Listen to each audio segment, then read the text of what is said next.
Coming down the aisle from northwest London, we bring you the Juggernauts of Wrestling, the Mac Daddy Lee McAndrew and luscious Lionel Manoff. Brought to you by JingTVOnline.com. Welcome to the Juggernauts of Wrestling podcast. I am the Mac Daddy Lee McAndrew, the Fresh Prince of South Oxy, and with me is the hunk of Harrow, luscious Lionel Manoff. How you doing, Lionel? Not bad. Yeah. So this is actually your suggestion today, isn't it? The invasion angle of the alliance of WCW and ECW versus the WWF. And we were coming at this from different angles, weren't we? When you suggested this, I thought we were gonna look at basically what a disappointment the angle was. But you were saying last time you actually quite enjoyed it, didn't you?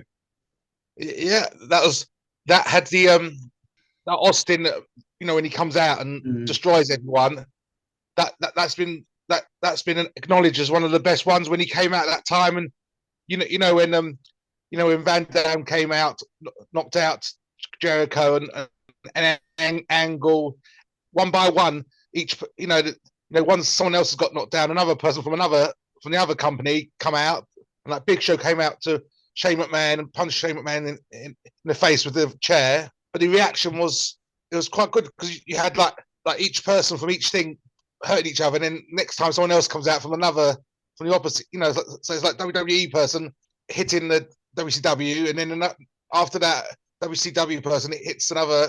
Yeah, it was back and forwards basically. The first person I saw was Booker T, and I think it was Lance Storm, wasn't it? Yeah, they're some of the originals. Yeah, who the first people to be shown from WCW on WWF television. So maybe we should just set the scene a little bit. So just in the run up to WrestleMania 17, WCW is up for sale because the new AOL Time Warner owners want no part of it because there'd been a merger and that was felt to be surplus to requirement. I think part of the reason was it didn't really fit neatly anywhere into their structure. Obviously, WCW had decline in viewing figures, and it was losing money. But Ted Turner was still very keen on the product. But it was just that I think his hands were tied, and now that there'd been this merger, he couldn't really do anything to save WCW. And what happened was they were trying to look for buyers, and one of the buyers potentially would have been Eric Bischoff with a consortium. But where that deal fell through was there wasn't actually going to be any TV time on TNT. So obviously it's no good owning a promotion and not be able to show it on television. So that's where that deal fell through. So in comes Vince McMahon, and he buys the rights to all the WCW footage, and also buys some of the WCW contracts, but not all of them. We'll get to that later. But yeah, he basically buys the belts and things like that. So so carry on, yeah. Yeah, all I remember is Shane McMahon saying he just bought ECW. Was it? No, WCW it was. So on the very last Nitro, maybe that's something we can also cover at some point. Vince McMahon is gloating because he's bought WCW and he's gonna basically run it into the ground. And then at the end of the show, Shane McMahon comes along, the knight in shining armor, say that he's bought WCW and he's gonna basically continue with it. I mean, obviously we know what happens, but that was the plan at the time. That's just his storyline that Shane McMahon's bought WCW. In reality, Vince does buy it, and he does, in effect, run it to the ground without meaning to. So you were saying about ECW being bought by Shane. That's not quite right either. Obviously, it was bought by Vince McMahon again, but in the storyline, it was Stephanie McMahon who controversially became the owner. And I got confused between the two. Yeah, I remember when one point when do you remember when Bradshaw, JBL was on the top of the stairs of the stadium, in the arena, talking down to the WCW people. I don't know if you remember that. I can't remember that. That does sound like Bradshaw, yeah. Talking down to people. Yeah, And, yeah. And also, I remember, obviously, I remember it was going to be the match that WWE versus WWF versus the rest, and I know people were wondering who sold out, because someone from WWF was going to sell out to ECW and WCW, and people were thinking, people said, is it Austin? Is it Austin? Is it Kurt Angle? Is it Jericho? But and it did turn out to be Austin, didn't it? And in a way, it made sense because he was a former WCW wrestler. He was a former ECW wrestler, and like I say, he'd had notable runs in both, really. But it's only in WWF when his career really sort of reached the stratosphere, really, and it became the top name in the business for a while. I remember eventually Taz got fed up of Stone Cold and stuck up for himself, and then he got beaten up by Stone Cold, and then all the other wrestlers obviously were not happy with him getting beaten up, because Taz is like obviously one of the ECW, and they all walked out and left him getting beaten up, because no one wanted to stay and watch Taz get beaten up, really.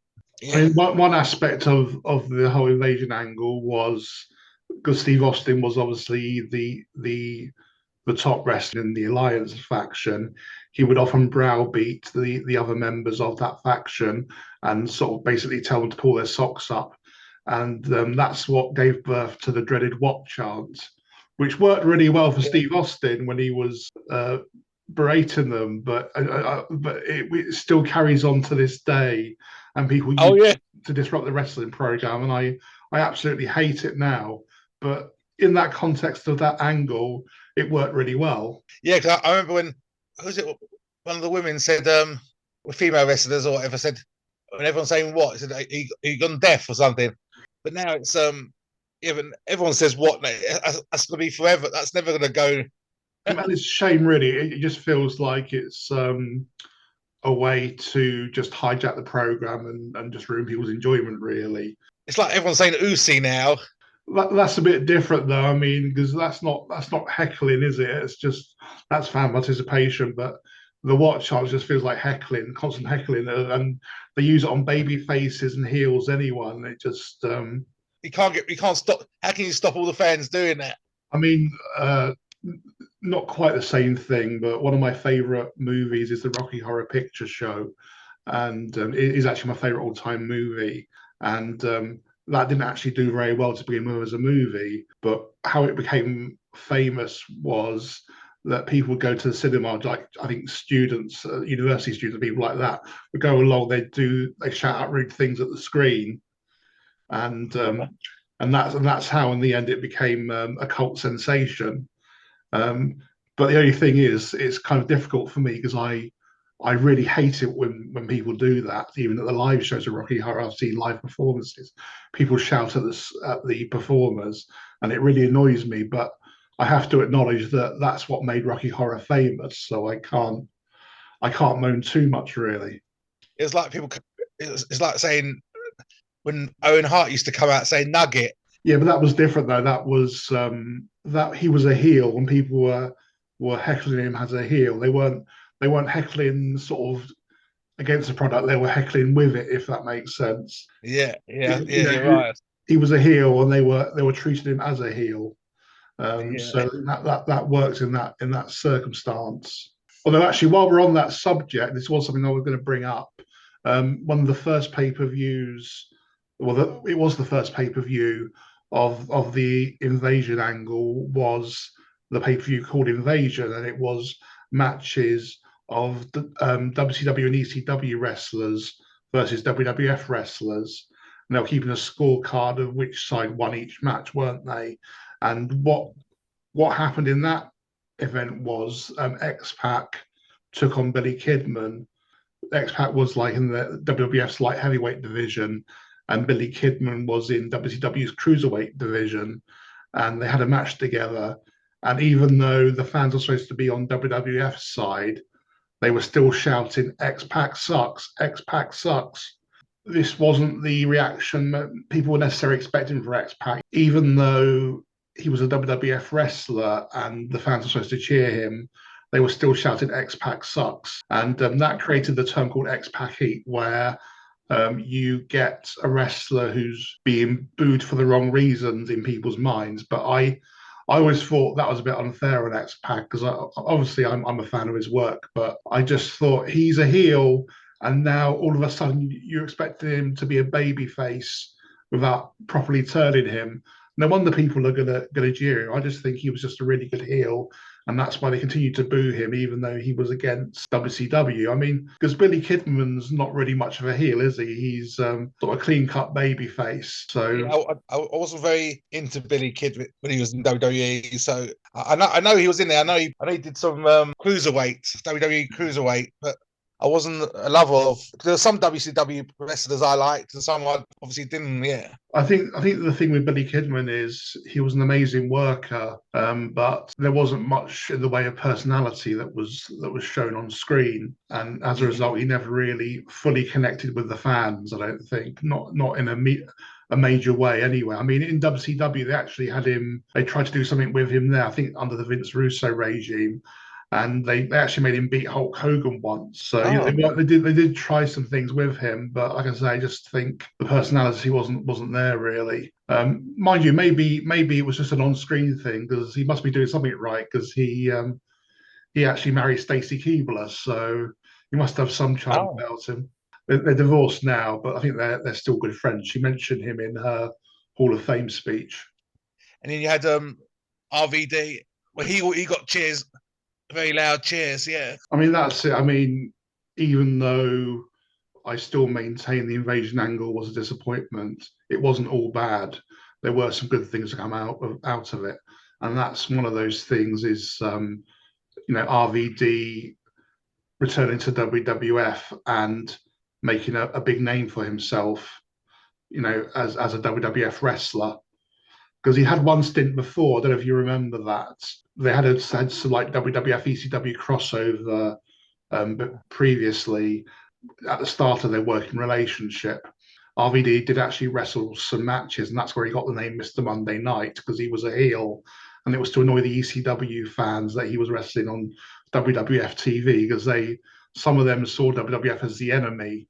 So yeah, he was Mr. Monday Night to just to annoy the ECW fans. But the reason he stopped working for WWF in the end is they're always very protective of their own workers, and they very rarely let wrestlers from outside promotions beat them. What the breaking point was, they had Road Dogg, who was, I think he was just Jesse James at the time or something like that. They weren't doing much with him. He was just probably a lower mid-carder at best, really. And they were going to have him beat RVD by count out in a meaningless match that didn't help elevate RVD. So even Road Dogg said to him, you shouldn't be going along with this. So in the end, RVD decides not to work with WWF anymore, because he doesn't want to lose that match. And I think he made the right choice, because it paid off for him in the end, didn't it? Oh yeah, because wherever he's gone, he's been good, obviously. Yeah. As you know, my favourite tag team is Rob Van Dam and Sabu. I've seen them live in Walthamstow, and they were amazing. They were so good. Obviously, in terms of the greatest tag teams of all time, there are people with more accolades who have maybe been bigger name on a national level as a tag team, but just in terms of pure entertainment, they're my favourites. I just wanted to go back to what you were saying about the ECW thing and Stephanie McMahon. Well, you were both saying it, weren't they? The reason that was so unpopular was ECW seemed to be like a renegade organization, outlaws, anti-establishment, whereas putting Stephanie McMahon in charge, part of the McMahon family, seemed to go against those principles. Yeah, it's a bit silly thinking about it. They could have even had Austin buying ECW. I mean, that was the good thing, is that you had Paul Heyman there to counterbalance her, because obviously he still had the passion for ECW brand, even though it had been taken away from him. That's one thing I always remember, when Taz came in and argued and stuff and told everyone that they're scared to tell you, but I'm not scared to tell you to your face. I mean, that's the thing about Taz, he's someone who WWF really dropped the ball on, really. I mean, he was such a big deal in ECW. He was this ass kicker and he was very formidable. He was like this human suplex machine, submission specialist. And again, he was just so intimidating. And they gave him a good win against Kurt Angle when he first came in. But after that, they kind of completely dropped the ball with him, and he ended up being a commentator, didn't he? He was good as a commentator. I liked him as a commentator. I still do. I mean, yeah. I mean, obviously, he's still in the business now, so he's doing something right. But I just think he should have been a bigger deal in WWF than he was. And maybe one thing that went against him was his height, because he was under 6 foot, and I think Vince likes you really tall wrestlers. I think his mantra is if someone walks into a room and you notice them, that's the kind of guy he wants as their champion.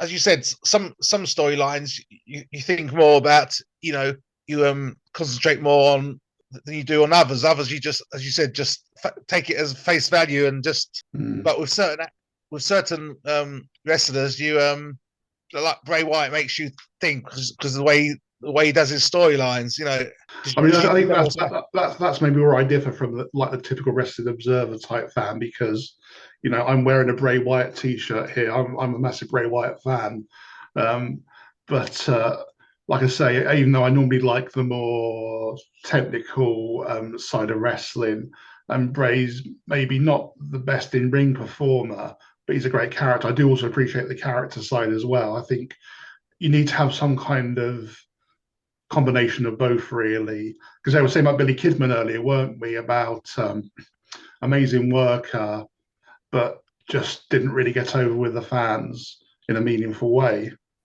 or certainly not for any long period of time. So I mean, and maybe that's one thing that's a problem with the modern product now. You could argue at times there aren't enough like larger than life characters. I think overall, and some people disagree with, I think some of the in-ring action is better. Not everything, but I would say you probably get more high quality matches now than you used to do. But that's at the expense sometimes of storytelling, that characters you can connect with. And it is a difficult balancing act. And I just think there needs to be more exciting characters in wrestling at the moment. R-Truth is brilliant, but obviously he's obviously injured for probably a year now, I think. Yeah, that is unfortunate. I mean, he always livens up our screens, doesn't he? Yeah, it's good to have some serious stuff and also jokey stuff, Exactly, yeah. It shouldn't be too cartoony, but it shouldn't be too serious either, should it really?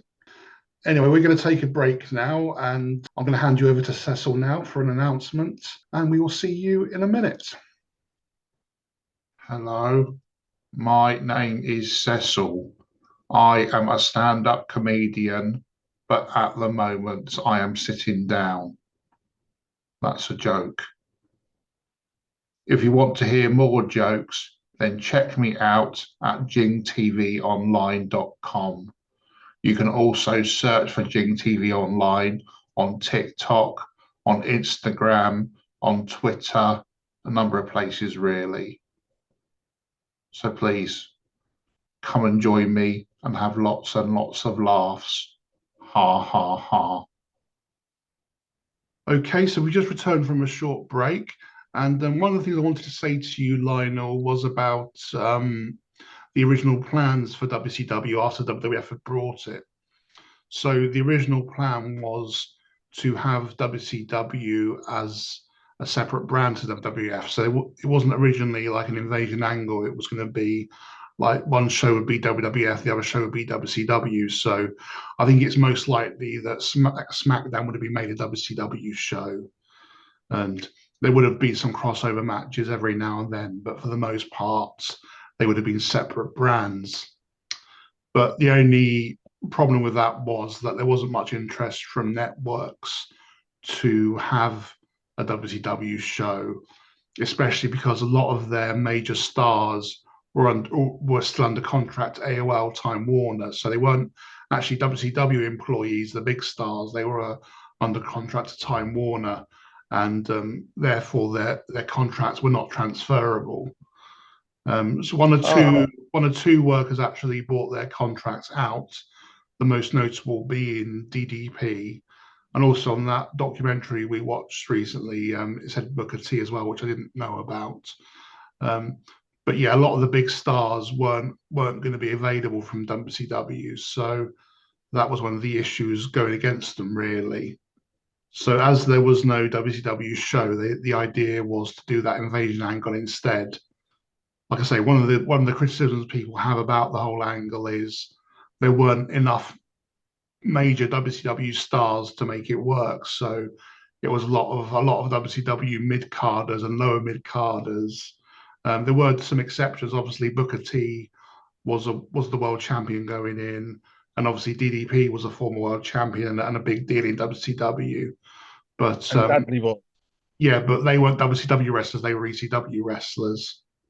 Oh, of course, yeah. Yeah, so I don't think ECW would be figured in at that point. Yeah. If that happened, it wouldn't happen now. In these days, the same things happen then. I don't think it would work. Well, some people would argue it didn't work then either. So again, I know you disagree. Yeah, so yeah, a lot of the stars I didn't know. You know, a lot of the stars, unless they've been in WWF at the time, I really didn't. Cause I didn't watch ECW and that lot. No. You know, so there's a few people I'd never even heard of. But then, as you said, after that finished, a lot of them signed for WWE, didn't they? Like obviously Rhino eventually signed for WWE, didn't he? I don't know when. I tell you what I found interesting was back. Not that he was a big deal, but Sean Stasiak came back, didn't he, as part of the WCW acquisition? Do you remember he was Meat, wasn't he, with the Pretty Mean Sisters? He was their plaything, if you like. Stasiak, oh yeah, I remember he's like showing off his body. Yeah, and he was actually fired by WWF originally for taping other people's conversations. Now, there's been different claims as to why that was. And this was actually something that happened in real life. He was taping those conversations. Some people said that he had gripes against the other wrestlers and he was complaining. But in recent interviews, he said he was stupid to do it, but he was actually taping them for a joke. And it was a joke that went horribly wrong because it ended up costing him his job. But interestingly, it seems all was forgiven because they brought him back, didn't they, as part of the WCW acquisition. I only remembered he was part of that angle when I was watching it back recently. I'd completely forgotten he'd had a return to WWF. So it obviously wasn't very notable, his WWF return, was it?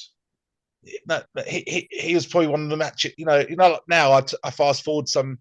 If I don't like something like a boring match, which is no interest to me. Like I wasn't that bothered about New Day beating, the German, Gunther. The only thing I liked about it was Strowman, because everyone says it's going to be him versus Gunther. So that was the only bit I enjoyed when he wouldn't come in the ring because Strowman was. But they need to do something better with Strowman because it's a bit boring.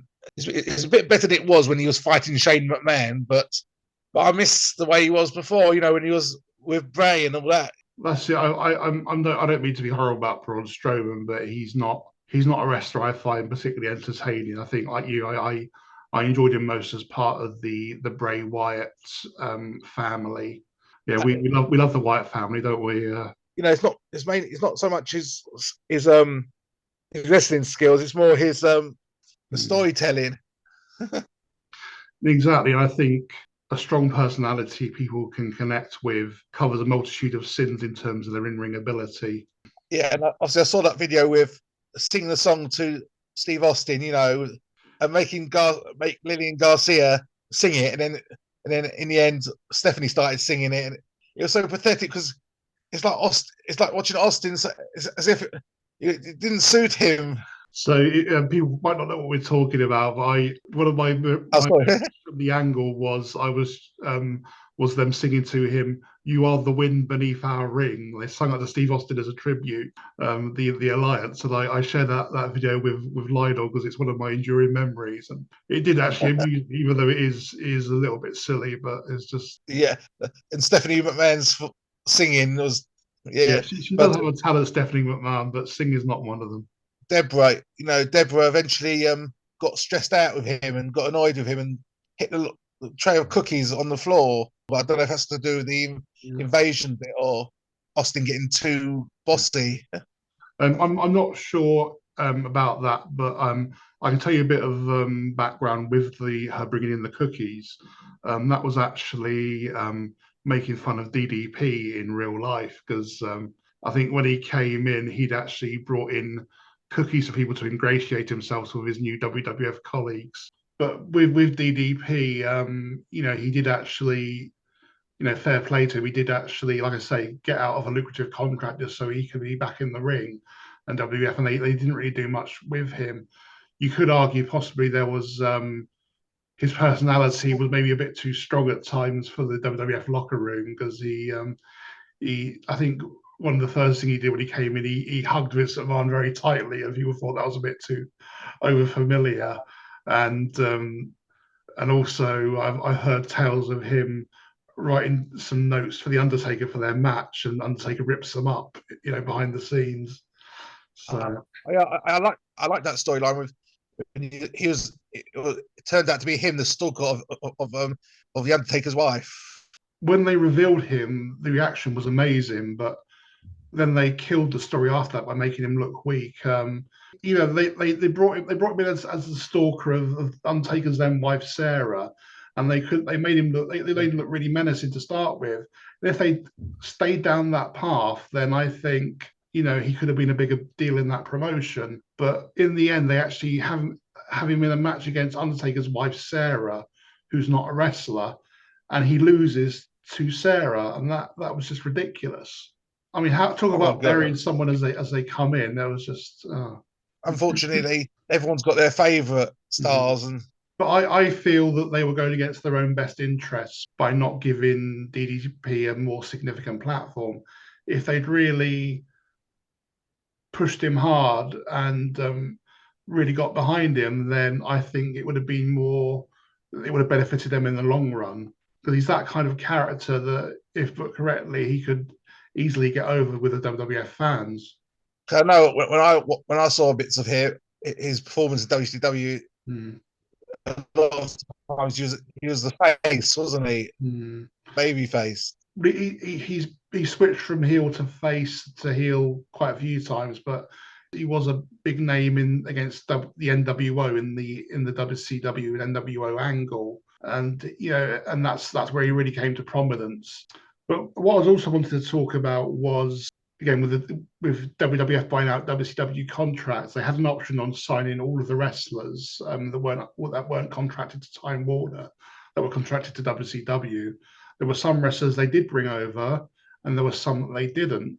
And also backstage people as well, like Johnny Ace or John Laurinaitis, we know him. He came over to WWF, and he actually ended up being in quite a prominent position, didn't he? Until it all went quite wrong for him recently. Yeah. But I wanted to talk about a wrestler that they didn't actually bring over to WWF, and that was Disco Inferno.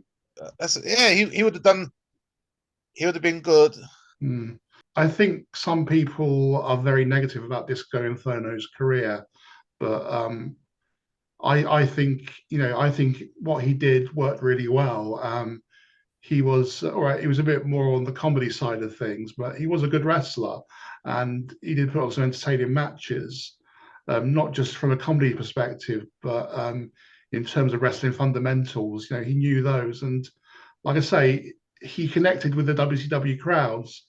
Maybe they chose not to bring him over because WWF was just coming out of the Attitude Era, and maybe he didn't quite mesh with that product, possibly. So I still think it was a wasted opportunity. I think he would have done well on that WWF roster. I think they could have done something with him.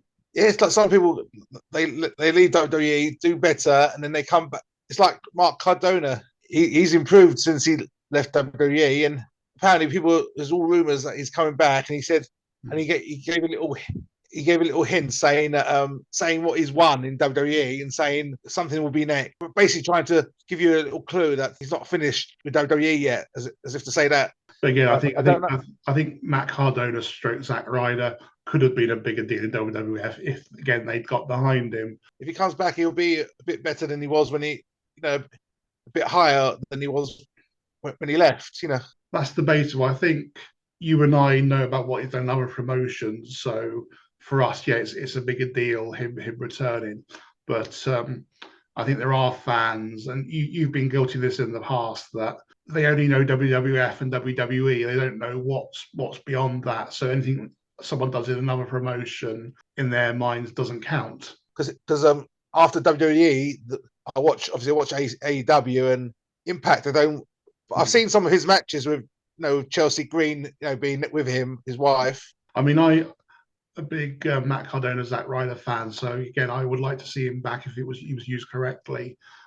Like I say, I'm not sure really. Maybe in terms of creative, maybe he's better off where he is. Obviously, it's a bigger payday with WWF and that's WWE, sorry, and that's not to be sneezed at. But that's something he's got to weigh up really if he does want to return. Yeah, because he doesn't want to ruin all his achievements by going there, and everyone will just know him for being bad at WWE.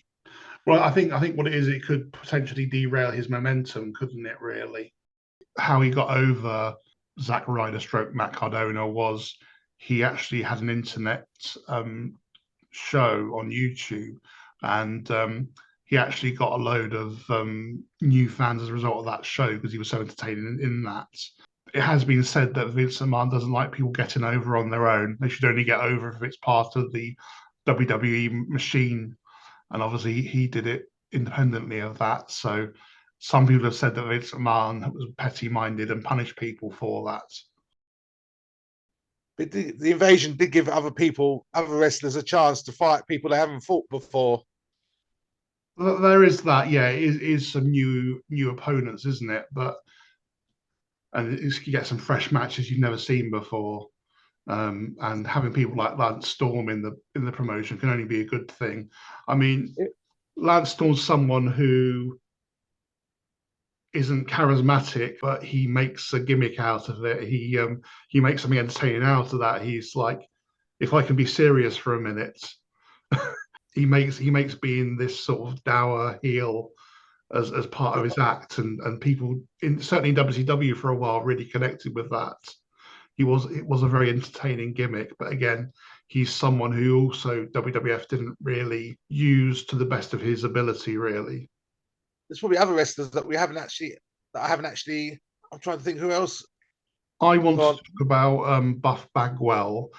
What happened was they signed him from WCW as part of the transfer, and he actually got fired shortly after arriving.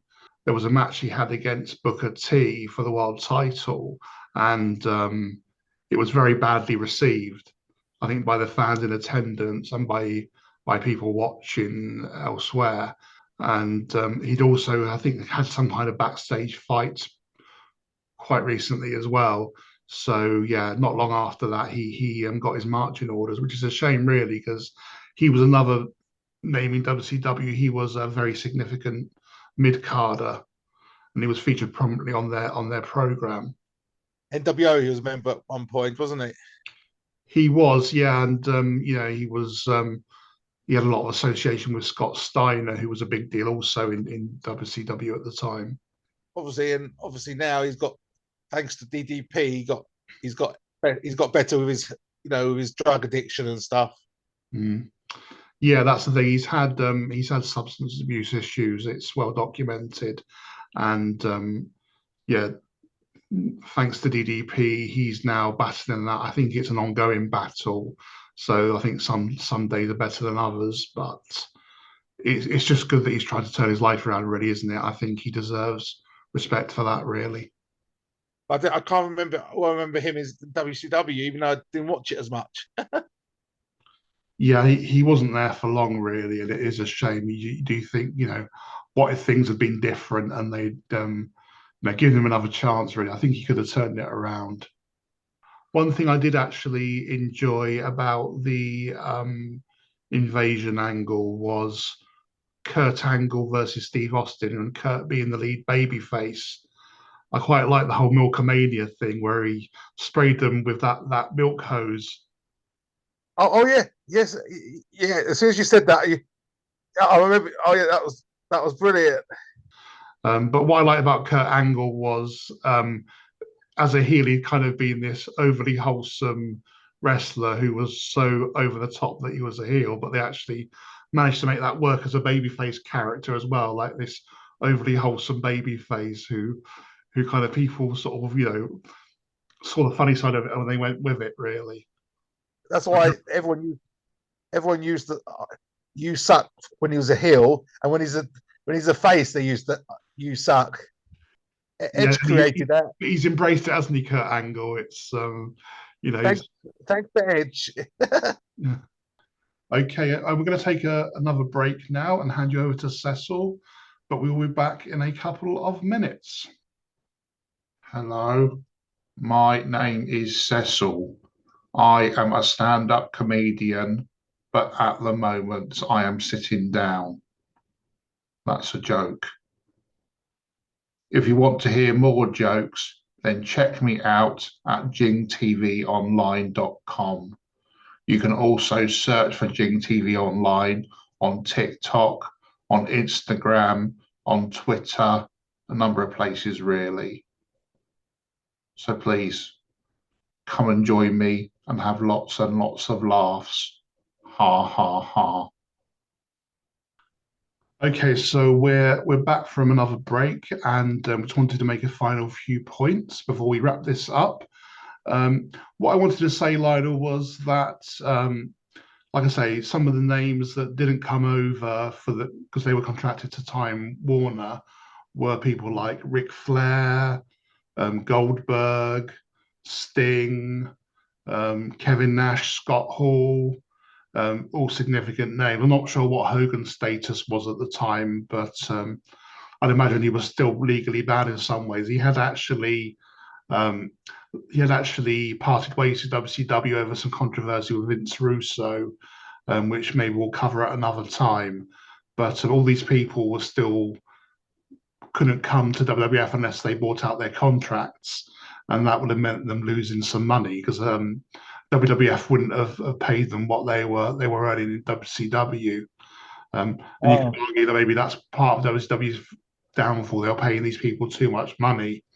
I think the reason Sting was so reluctant to jump ship was that he didn't trust WWF to use him correctly. I think one of the things that concerned him was when Booker T joined, they had an angle with him and The Rock, and The Rock said to Booker T, "Who the hell are you?" And kind of, which was a bit disrespectful to his achievements in the past. Oh yeah, but it's a hard one because in one way it is, but on the other way it's part of the story, isn't it? That's it, really. I mean, The Rock is a character who is disrespectful to people, but I suppose it's how you're disrespectful to them, really, isn't it? If you're disrespectful to their legacy, and you're actually disrespecting assets that WWF has bought in effect, aren't you? So you're not really attacking the competition anymore. You're attacking your own colleagues. Right. I'm not saying Booker T had a problem with it, but that just made Sting feel uneasy, and that made him reluctant to join for a long time. And even when he did join, I wasn't particularly happy with how they used him. It was nice to see. It was nice to see him in the WWF eventually. But even so, like I say, he had that match where he lost to Triple H, where he should have won, really, in my opinion. Triple H was at a point in his career where he could have easily done the job, couldn't he? He could have just let Sting win just to so he's got but it wasn't to happen. No, I mean, it is what it is, really. Another team that ended up from WCW going to WWF was Chronic, who you would know better as Crush, Bryan Adams, and Demolition. Well, he joined Demolition. Crush joined Demolition. He did, but he's also Kona Crush, wasn't he? Okay. Well, I know there's one where he's like a Caribbean, like he did it. Exactly. Yeah. where he's dressed up as when he did a promo saying I like to crush people. That's why I'm called Crush. Exactly. Yeah. And his tag team partner was Brian Clark, who you know better as Adam Bomb. Oh, I used to with the glasses. Yeah, that's right. He had the contact lenses, didn't he? Because he was nuclear. Is he still alive? He is, but obviously Brian Adams stroke Crush isn't, unfortunately.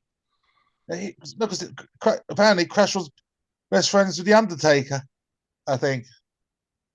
I'm not sure. I know one of his DOA teammates was good friends with Undertaker, Brian Lee, who we knew as Chains, and he was also the fake Undertaker as well. He was good friends with the Undertaker. But the point I was going to make is that the going back to the Undertaker, the Chronic actually had a match at a pay-per-view during the Invasion angle against the Brothers of Destruction, so Undertaker and Kane, and the match was deemed so bad that, again, it's similar to that Buff Bagwell situation, that they soon terminated their contracts of God. Chronic, yeah. And it was a shame, really, because I'm really big on Stevie Richards, who is from Right to Censor, but I know him for his work in ECW. That's my fondest memory of him. And Stevie Richards was their manager, and obviously that kind of took that role away from him when they fired Chronic. Yeah, Adam Bomb was I think he was a better singles person. They had a reasonably good run in WCW, but I actually quite liked the Adam Bomb gimmick. I mean, it was maybe a little bit too cartoony, but I didn't really mind that so much. Really, I thought, again, it's not what I'd like to see them do more with. Really, I forgot him. I forgot all about him until you told me. I remember all I can think about his glasses. yeah, all these blasts from the past. Yeah, but it's like I liked what's his name? Obviously Brian Kendrick. He when he was young, he started off brilliant doing all the moves, but then he disappeared, didn't he? I don't know what happened to him. He left, didn't he? And then he came back again and competed in the what's it called, cruiserweight title, didn't he? Eventually, Yeah, against Cedric Alexandra and all the others. He's working for WWE, isn't he now? is he? I thought he was persona non grata at the moment, because I think there was talk of him going to AEW, Brian Kendrick, but some dodgy comments he'd made were brought up, and that nixed that for him, really. Um, like I say, I follow Cafe de la Rene with got Rene Dupree, and he has Paul London on there, Brian Kendrick's tag team partner of old. And I just find Paul London so entertaining. He's such a great character. I mean, I wasn't really watching wrestling when he was about, but as a sort of a wrestling storyteller in terms of a raconteur, I just find him so entertaining, and he kind of really what makes that show for me. And Rene's good as well, and their British host James as well. They're all good, but Paul London's the main reason I tune in. Yeah, I watch all different ones, but I don't. Some of them I don't know who the people are. Some of them are not ex wrestlers. Some of them just I don't know what they're not wrestlers. They're just fans, like big fans. Well, that's what we are, isn't it? I mean, we have no links to the wrestling industry. We're just two kind of long-term fans who just chat about wrestling, aren't we? So we're not cashing on it because we don't make any money from this, but we're sort of riding that momentum, aren't we? And we're using this as a platform to say our piece as well, aren't we?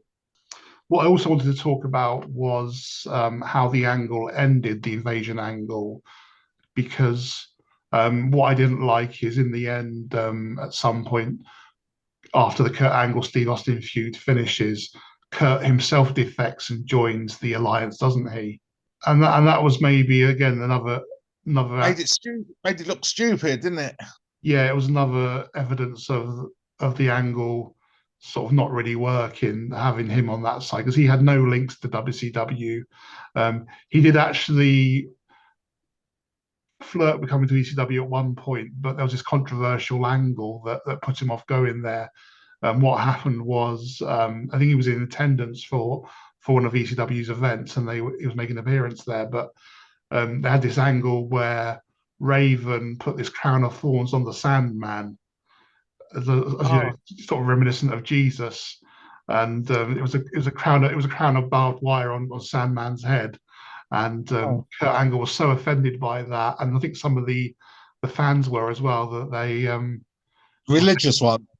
Yeah, I mean, actually, later in that event, Raven came out and apologized for doing it for real. Because Raven spent time in WWE, didn't he, for a bit, and then but obviously his main work was in WCW or ECW as well, isn't it? ECW is where he shone the brightest. I mean, yeah, WCW and WWF didn't really use him properly, and Raven was part of that invasion angle. He was obviously part of the Alliance, but again, he wasn't given a strong enough role, really. A lot of missed talent. I mean, that's the only thing, isn't it? When you got all these names, you can't give them all airtime.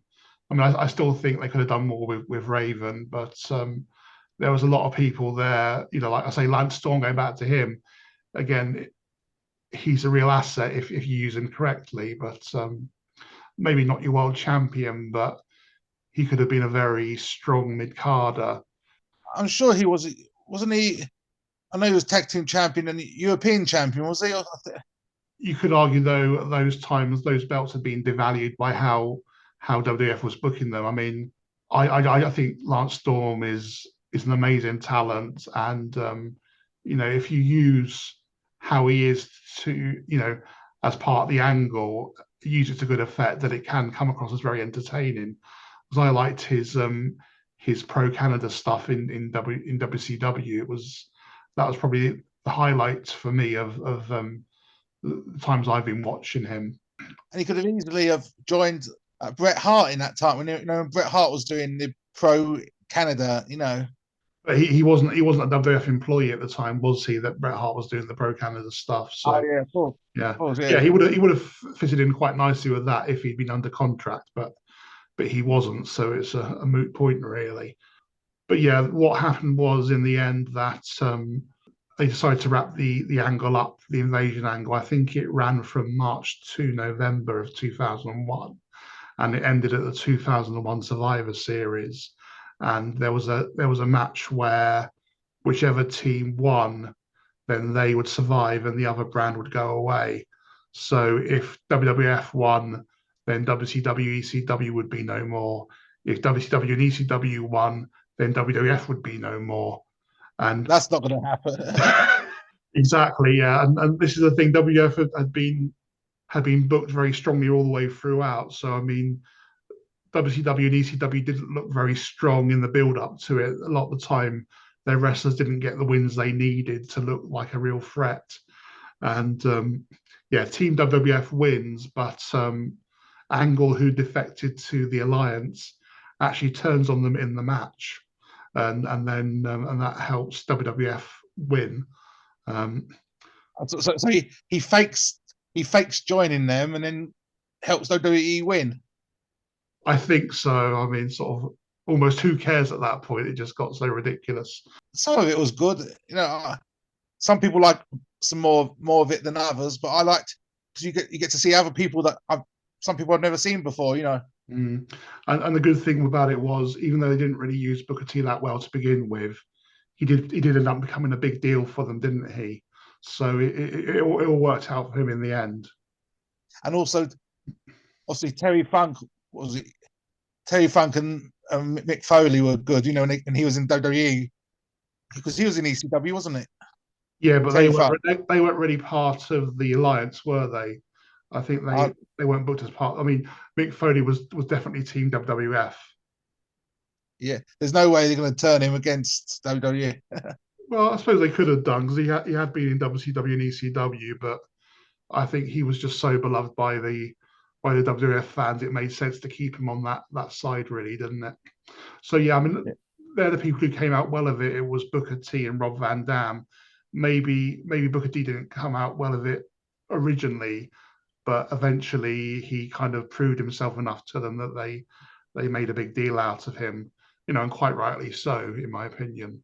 I don't know if there's any female stars going from ECW WWE that and WCW to W. I'm Yeah, getting well, confused now. there was Stacey Keebler and Tori Wilson, wasn't there? They were because they in that invasion they were in a bra and panties match with Trish Stratus and Lita, weren't they? But after the invasion angle, the next Raw, they take a very interesting direction. Kurt Angle, who turned on Team WCW, ECW, and saved the day, is booked as a heel, and Steve Austin, who'd been part of the Alliance, now goes back to be the baby face. And I think they say about McMahon Austin too, a second sort of a renewal of the rivalry. And so yeah, it was just interesting how they did that. Really, it was completely out of left field, sort of Austin being a face and Angle being a heel. But like I say, I think Austin worked better as a baby face. You could say Austin as a heel. It wasn't what it could have been. Both. He was like both in one, wasn't he? So, yeah, I mean, he was a heelish baby face, wasn't he? Really. Yeah, because the more damage he did, the more people would love him.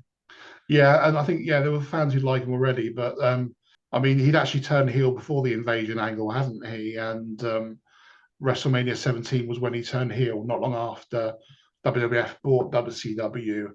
And I've read Jim Ross's book. He was against Austin turning heel because he thought it would damage his popularity. And you could argue that Austin was never as popular after he turned heel. Even when they turned him face, it wasn't quite the same anymore.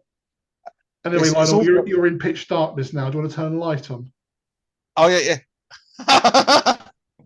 I'm the Invisible Man. Yeah. my gimmick's the Invisible Man. Exactly. Yeah. Yeah, you're saying about the Invisible Man.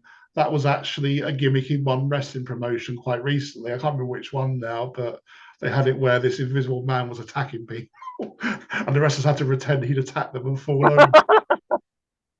But no, there's a lot of unfortunately, there's so many people working for WWE. They probably didn't have enough spaces for everyone. That's why. Otherwise, they would. And obviously, Vince McMahon could. I know he was rich, but he probably couldn't afford to pay all their contracts off at once. Well, I think you're talking about the people who didn't come over, are you? Yeah, because those names eventually came over, didn't they? Yeah, but also he brought them in on his terms, on his offer of pay, not the WCW rate of pay, which was, you could argue, was excessive. Like I say, Vince could bring them in at a more affordable price later on. So I think that concludes our discussion now about the Alliance versus WWF. Our next topic will be SummerSlam 92, where Lionel and I were in attendance. And then after that, we're going to cover a more sensitive subject. We're going to discuss Chris Benoit. We're going to look at aspects of his career and look at the debate about obviously what happened and the different theories. But we're going to try and do it as sensitively as we can, really, because it is quite a heavy subject, isn't it, Lionel? Yeah, everyone's got a different opinion. Yeah. I mean, our stance is he shouldn't be in the WWE Hall of Fame, but we're gonna give our reasons for that when we cover that. But like I say, next topic is SummerSlam 92. And as I always say, if you've got anything you want to say about this or previous podcasts, if you disagree with us, don't get upset. Just email us your opinions or your questions, and if appropriate, we'll read them out. Our email address is juggernautsofwrestling@gmail.com. You can also find us on most podcast platforms, on YouTube, and we even have a presence on Twitter. I maintain that account. And if you can find us all those different places. And again, our research for this, we watched the documentaries about the invasion on Wrestling Bios just to help refresh our memories. And again, I do plug Wrestling Bios each time. We have no affiliation with them. We just find them a very useful resource. So it's only fair that we give them a shout out, really. And Juggernauts of Wrestling is brought to you by jingtvonline.com, which is my comedy product. So if you wouldn't mind checking that out and giving me a follow on TikTok or YouTube or Instagram, you'll find the links at jingtvonline.com for all those places. So thank you for joining me, Lionel, and thank you all at home for joining us. And catch us next time for the Juggernauts of Wrestling. The Juggernauts of Wrestling is sponsored by Jing TV. When I say sponsored, I mean the person who created Jing TV also is doing this podcast. That's Lee, not Lionel, because they look very similar. But anyway, go to Jing TV Online or search for Jing TV Online on TikTok, on Instagram, Twitter, Reddit, other places as well. I can't really remember right now. But yes, the message is Jing TV Online. Hi everyone, it's me again. This is some bonus material for you. After we'd finished the podcast, wraps it up, Lionel kept talking about the modern product, as he's known to do. So I thought I'd go with it, and I just thought I'd include what we discussed about Bray Wyatt and Sammy and the Bloodline, and just thought if you're interested, then you can stay tuned for this as well. They showed you the lady interviewing LA Knight as he's leaving, and he said everyone said he's running away, he's scared. And then as he walked away on the door as he's walking away, there's a face, the mask, howdy face thing on it. Yeah. Did you not see what happened afterwards? He'd been shown and he'd been beaten up in the after that. But you don't know if it's Bray who's beaten up or Uncle Howdy or someone else. Well, when was that? After he left the arena? Yeah, I think there was a break after Uncle Howdy appeared in the background, and then after that, they come back from break and he's been beaten up. I never saw that. Oh, you must have missed that. You must have skipped that bit by mistake. Yeah. LA Knight got beat. What was that, before he left the arena or after he left the arena? I think I just said he was about to leave the arena. Someone beat him up, I think. Yeah, but you don't see who it is. You just see him lying on the floor. Oh, so could if it's Uncle Howdy, could he be turning him into like a evil guy to take on Bray? I don't know. It does make you wonder, doesn't it? It's one of those things that you ask questions, don't you? Which is a good thing, I think. Yeah, and also I want to find out what's happening with Alexa and with all the, because is Howdy going to take like I think it's like you said, Howdy might be taking revenge on Alexa for doing what she did to Bray, but I don't know. But is Uncle Howdy Bray's friend or his enemy? I think eventually they will be on the same side, but at the moment, is he his enemy or his friend? You don't know, do you? Yeah, and one good thing about it is that the way they're doing it is that they can always change the story if they want to, because no one knows what the actual story is. So if they decide to go with another angle, then no one will know any different. Yeah. Yeah. But I'm hoping that Alexa goes back with Bray, but and maybe this time, maybe Alexa and Bray can be themselves. I don't know that one. Oh, Alexa just spoke to me. No, I think I'm hoping that Alexa, maybe if Howdy hypnotizes Alexa and turns her on Howdy's side, and he says to Bray, if you want her back, you have to. Sorry, I don't know that. You have to join me again. Yeah. Yeah. I don't know what way it's going to work out. No, yeah. That's good though, isn't it? It's good to be guessing a little bit how, because I think that air of mystery and intrigue makes it more entertaining, doesn't it? Yeah, and but I don't know. But I've got a funny feeling whatever happens, I don't know if Bray will end up being bad or you know, I know he's good at the moment, but he's fighting. Yeah. I don't know. It depends if they want to keep him as a more of a heel or more. I don't know. It's hard to, because at the moment everyone thinks Howdy's the bad one and he's a good one, but Yeah. I don't know. Maybe Howdy team up.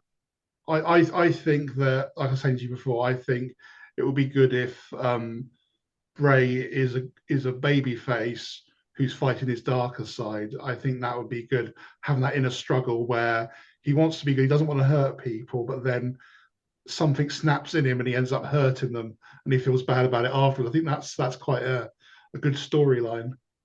Yeah, so we're gonna, yeah, and then I don't know what, but all I know, I still think, I know it sounds silly, I still think Nikki Cross will have something to do with that, and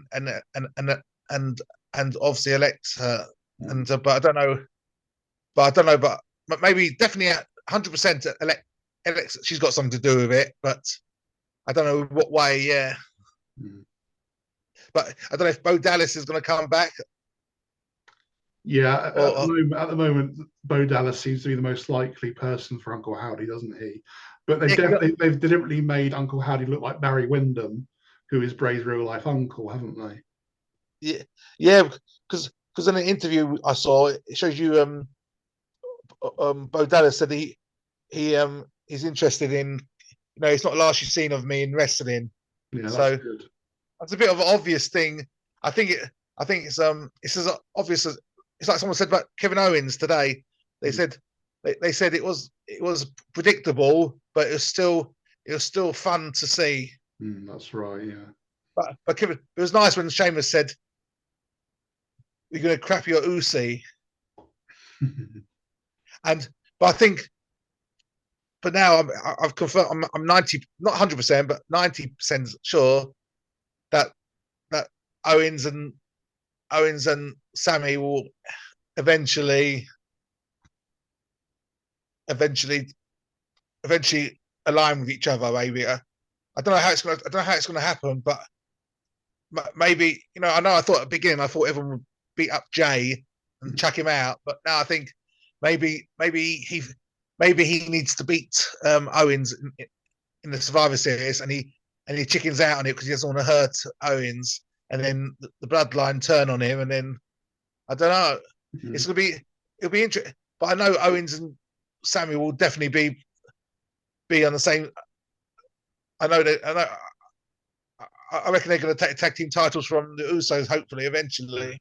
Like you, I think there's going to be some kind of reuniting of Sami Zayn and Kevin Owens, and I think that'll be a reason he exits the bloodline, or tie in with him exiting the bloodline.